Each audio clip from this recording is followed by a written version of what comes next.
Next month marks 32 years since the Centers for Disease Control first acknowledged that medicine meant to treat the disease hemophilia was actually infecting people with the HIV virus. This outbreak among hemophiliacs in the early 80s infected between 6,000 and 10,000 people, despite the fact that pharmaceutical companies, chiefly pharma giant Bayer, knew the plasma they were using to create their blood clotting product was tainted. So here to discuss this harrowing anniversary and what the case tells us about corporate accountability today, I'm joined now by attorney, host of Ring of Fire Radio, Mike Papantonio. Thanks so much, Mike, for coming on. Happy good to be here. So for those that don't know about this case, can you quickly explain how Bayer was able to sell HIV-contaminated blood products to the public and how early Bayer knew about the problem? Well, they knew about it within a year and a half after the product was on the market. They knew there was some contamination in the blood that was causing some very serious illness. And they said, well, gee, we didn't know that was HIV. We didn't know it was AIDS. Well, they did. All they had to do was do basic testing even at that point. But what's worse is once they knew that whatever it was in the blood was killing people, they said, you know what, we're going to take it off the market here. And then they immediately started selling in places like South America and Asia, where people actually went to prison. You had actually people working for the companies overseas going to prison. Nobody went to prison here. They killed thousands of people. They knowingly killed thousands of people. Because you know why? Because they said, we have all of this stuff in stock. We have to do something with it, so what are we going to do? We're going to sell it to a place where nobody knows about it. And so you'd have children that would infect the entire family with the AIDS virus. And interestingly enough, again, nobody went to prison in the United States. Wow, I guess just a bunch of market casualties there, huh? I mean, wow, what an unbelievable criminal act here. Why were there no criminal charges against top executives at the company in this own country? Well, at that point, they had started developing a lobby. I actually handled part of that case, and they sent so much lobby money to Washington, D.C., that the Department of Justice didn't do what they should have done.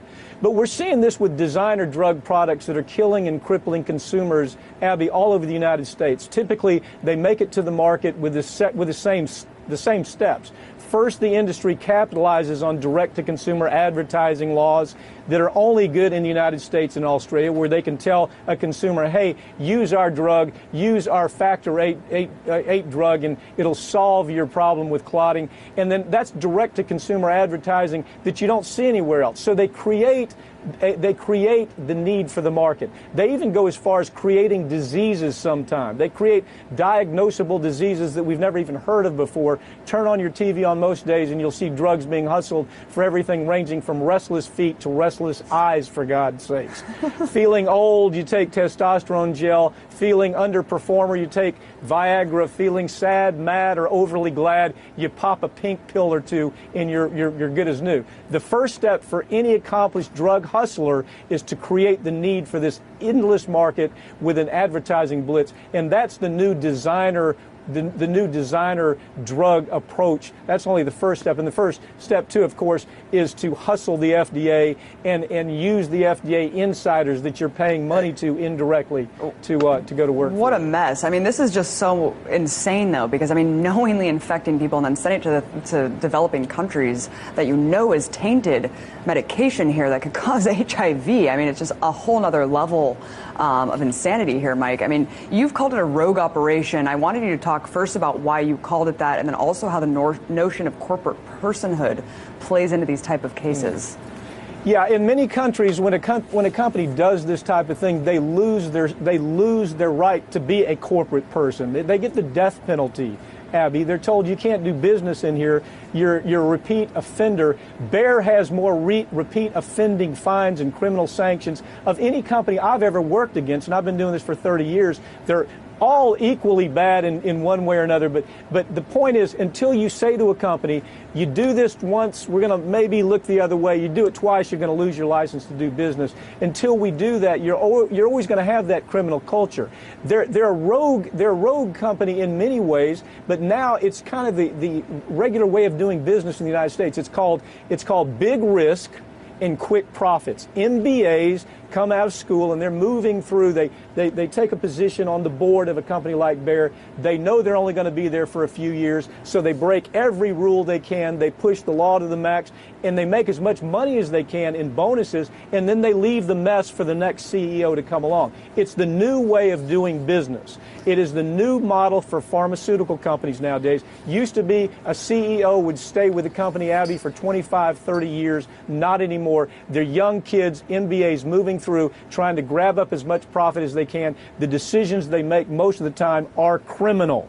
And I don't overstate that. They are criminal decisions, and we look the other way and say it's okay for you to do that. It's just the way we're doing business in the United States. But it's just insane, Mike, and I don't think a lot of people realize that there's only direct-to-consumer advertising with pharmaceutical companies here in New Zealand. So it really is this kind of, in terms of big pharma, I mean, this is a very, very unique problem here in America.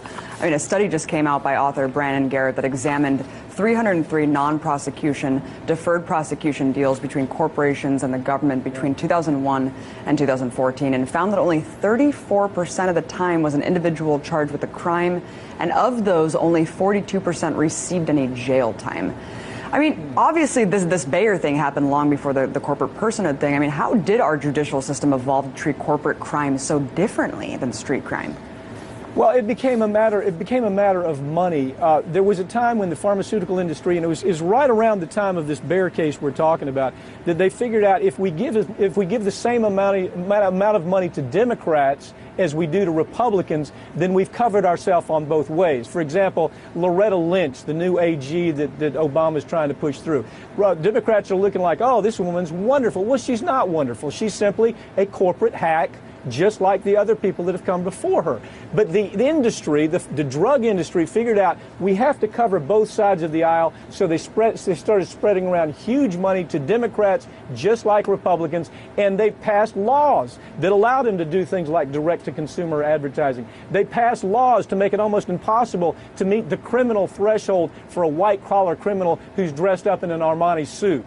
And so they made it so difficult to where these guys running these companies, they don't feel any risk at all. They feel no risk at all because they say, yeah, we're a person, but we're a person that's so big that you can't put us in jail because you can't pinpoint who made the decision. Unbelievable. Thank goodness for lawyers like you who are taking on these real criminals. We need to end the two-tier justice system. Mike Papantonio, host of Ring of Fire Radio, thank you so much for coming on. Thank you, Evan.